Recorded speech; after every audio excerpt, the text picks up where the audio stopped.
Visto blanco grueso creepypasta almohadilla 7 el rastrillo, Derek, http://es.creepypasta.wikia.com/wiki/de_reik_signo de porcentaje 22 el _rastrillo signo de porcentaje 22 durante el verano de 2003, los eventos en el noreste de los Estados Unidos que involucraron a una extraña criatura parecida a un humano despertaron un breve interés de los medios locales antes de que se promulgara un aparente apagón. Se dejó poca o ninguna información intacta, ya que la mayoría de los relatos en línea y escritos de la criatura fueron misteriosamente destruidos. Principalmente enfocados en el estado rural de Nueva York y una vez encontrados en Idaho, los autoproclamados testigos contaron historias de sus encuentros con una criatura de origen desconocido. Las emociones iban desde niveles extremadamente traumáticos de miedo e incomodidad hasta una sensación casi infantil de alegría y curiosidad. Si bien sus versiones publicadas ya no están registradas, las memorias se mantuvieron poderosas. Varias de las partes involucradas comenzaron a buscar respuestas ese año. A principios de 2006, la colaboración había acumulado casi 2 docenas de documentos que databan entre el siglo XII y el presente, abarcando 4 continentes. En casi todos los casos, las historias fueron idénticas. Estuve en contacto con un miembro de este grupo y pude obtener algunos extractos de su próximo libro. Una nota de suicidio 1964. Mientras me preparo para quitarme la vida, siento que es necesario calmar cualquier culpa o dolor que haya introducido a través de este acto. No es culpa de nadie más que él.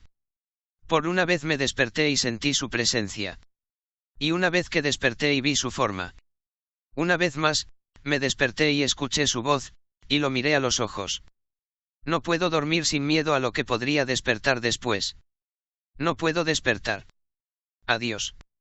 Se encontraron en la misma caja de madera 2 sobres vacíos dirigidos a William y Rose, y una carta personal suelta sin sobre. Querida Lini, he orado por ti. Él pronunció tu nombre. Una entrada en el diario, traducido del español, 1880. Tengo la experiencia del mayor terror. He experimentado el mayor terror. He experimentado el mayor terror.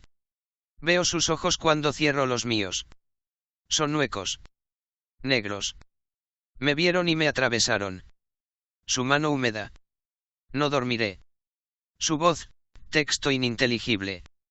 El diario de un marinero 1691 vino a mí mientras dormía.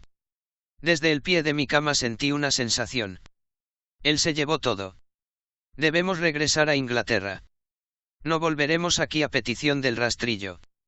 De un testigo 2006. Hace 3 años, acababa de regresar de un viaje desde las cataratas del Niágara con mi familia el 4 de julio. Todos estábamos muy cansados después de un largo día de manejo, así que mi esposo y yo pusimos a los niños en la cama y lo llamamos una noche. Aproximadamente a las 4 am, me desperté pensando que mi marido se había levantado para usar el baño. Usé el momento para robar las sábanas, solo para despertarlo en el proceso. Me disculpé y le dije que pensé que él se levantó de la cama. Cuando se giró para mirarme, jadeó y levantó los pies del borde de la cama tan rápido que su rodilla casi me tiró de la cama. Luego me agarró y no dijo nada. Después de ajustarme a la oscuridad durante medio segundo, pude ver qué causaba la extraña reacción. Al pie de la cama, sentado y de espaldas a nosotros, había lo que parecía ser un hombre desnudo, o alguna clase de perro enorme sin pelo.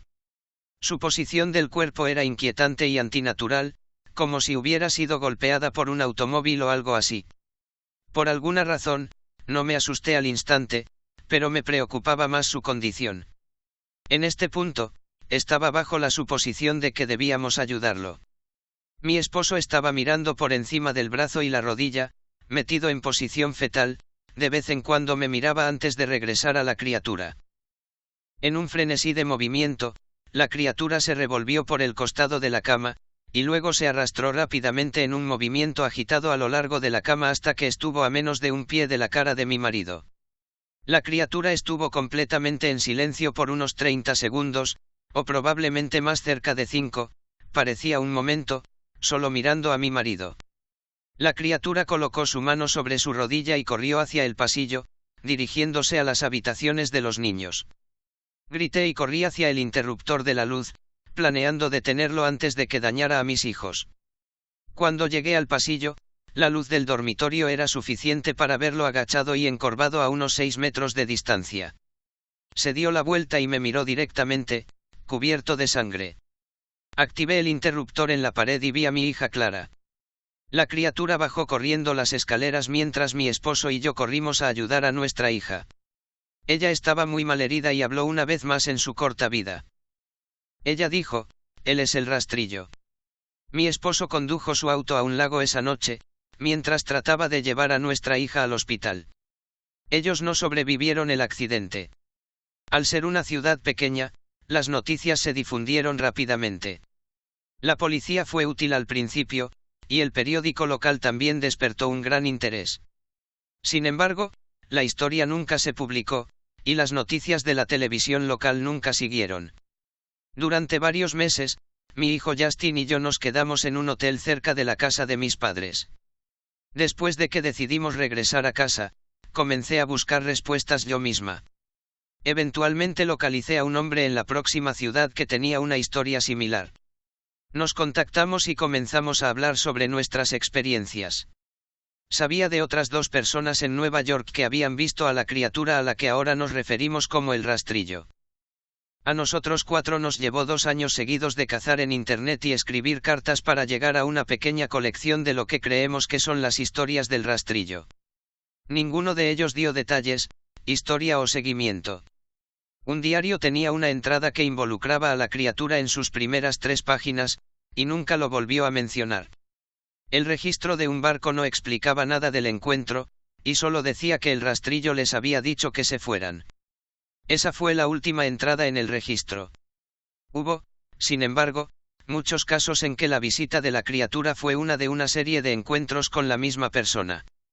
Varias personas también mencionaron que se les hablaba, mi hija incluida. Esto nos llevó a preguntarnos si el rastrillo nos había visitado a alguno de nosotros antes de nuestro último encuentro.